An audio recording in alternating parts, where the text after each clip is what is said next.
My name is Tafadzo Anifasi, also known as the Ankarra Chef. I've worked in this industry for 10 years now. I did my chefing in the Western Cape, and then I went to Italy where I then discovered my passion for cooking. The dish I'm doing for you today is my Mealie Rice Risotto with my Roman Tripe.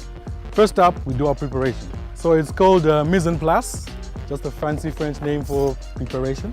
So first up, we're doing a fine dice. I tend to remove the first layer and I reserve this. So what I use this for is basically my veg stock. I put my offcuts of my vegetable, thus giving everything flavor. So for instance, we've got our stock for our risotto here, and that will just give more flavor. I always say the enemy of food is water, because water has no flavor. So this dish is very dear to my heart because it's actually the dish that got me passionate and that gave my identity of fusion. So I was in Italy, got to this restaurant, ordered tripe, and from Zimbabwe, you know, guru or tripe is just boiled with some salt. If you're adventurous, put some onion and some tomato or offcuts, keep them. So I get there and this guy has cooked his guru. It's got white wine, it's got chili flakes, it's got mint. It kind of blew my mind. So from then on, I just realized that there is more to food than what I realized, really. From then on, I was now a fusion chef. It's all about the food that we're used to in Africa, but cook in different ways. So our onion is done here. Don't be afraid of all these onions. I've discovered as well that we kind of underuse our onion in Zimbabwe. It's just a quick flush in the pan and you're adding everything else. That doesn't give the onions time to caramelize and develop a different flavor. I like flavor, and I believe that cooking is all about flavor. So as much flavor as you can add to your dish, go for it. That's herbs, that's your garlics, that's your onions, that's your spices. I tend to put a little of everything and then adjust, so always taste when you're cooking.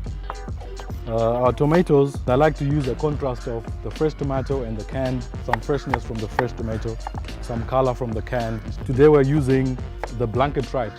So what I've done is also I've pre-cooked my tripe in some chicken stock. All right guys, so we've got our onions going. Garlic kind of burns quicker than onion, so I tend to cook my garlic after the onion. The sugars really burn quick. So we've got the chili flakes and we've got the mint. Chili obviously for a bite, and the mint just gives it a nice fragrance, a nice flavor.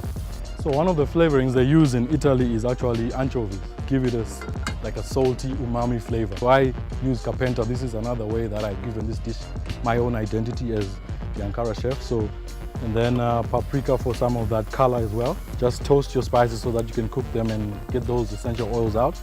Smelling good already.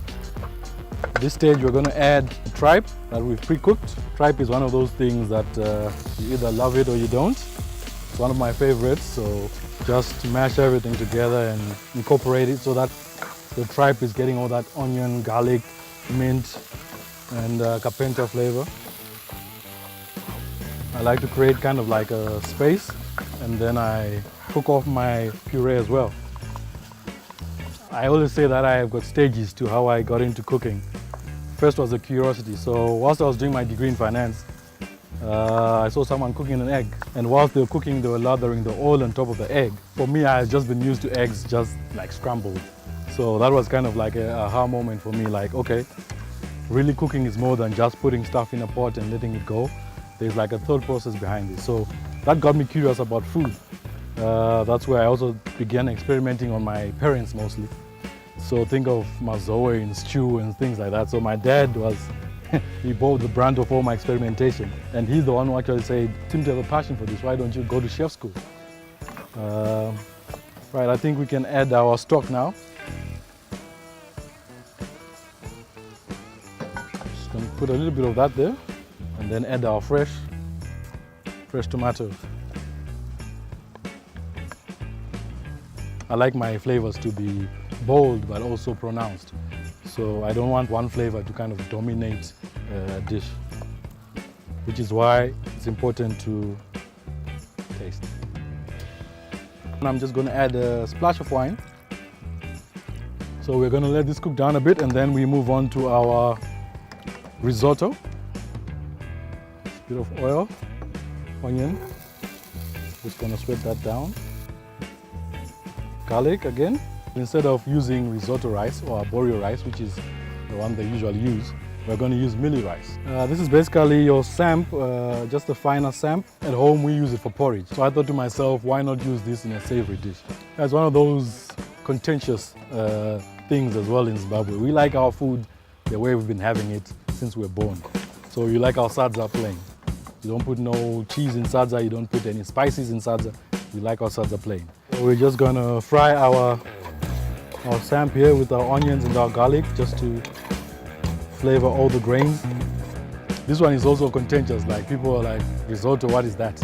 And then you mentioned that you're putting cheese and you're putting wine in it. It's just, it doesn't compute.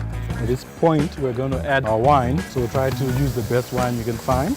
We're going to use maybe a cup. We're going to let that go and cook down until it's completely evaporated. We don't want any of that alcohol flavor to come through. We're now going to put some of our broth here. So we put a ladle or two at a time. And then we stir our mealie rice risotto. So we're not just boiling rice. You have to cook it slowly. You have to kind of stir the starch so that it's nice and creamy. So another question I generally get asked is, Chef, what do you do outside of cooking? Back in the day, I would have said I love watching soccer, but I'm now kind of addicted to cooking. So I'm trying to understand what Zimbabwean cuisine is. I believe once I understand what Zimbabwean cuisine traditionally was, it's the only way that we can take it to the next level, to a new modern Zimbabwean cuisine.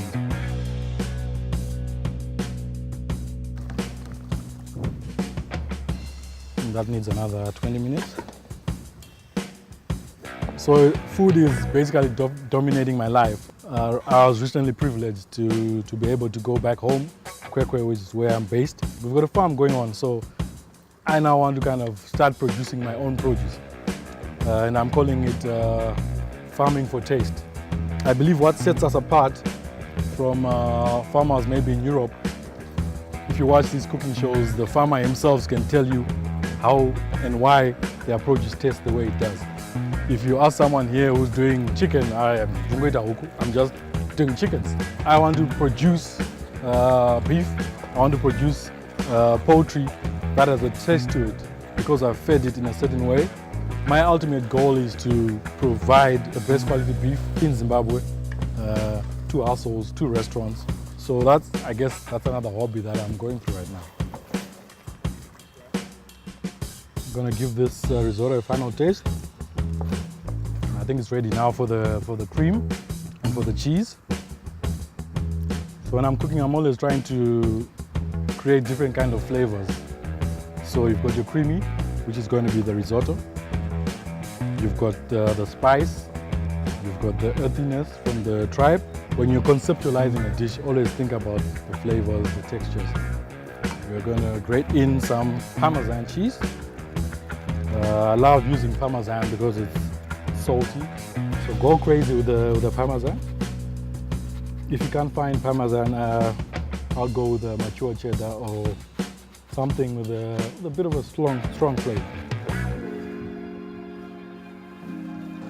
Stir that through. So there you have it, guys. Our mealie rice risotto is done. It's cooked.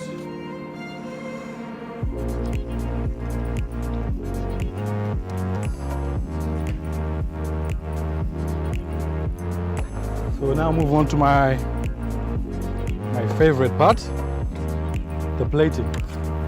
I think it also represents my ethos as the Ankarra Chef. The Ankarra Chef is all about the African print material, which is colorful and bold. So I always try to be colorful whenever I'm plating up.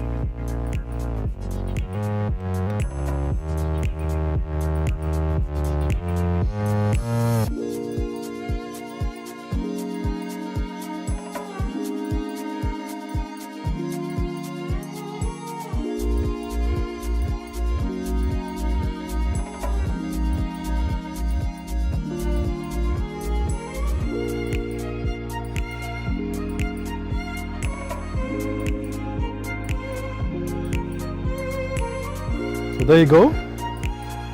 This is my creamy mealie rice risotto with my Roman Tripe.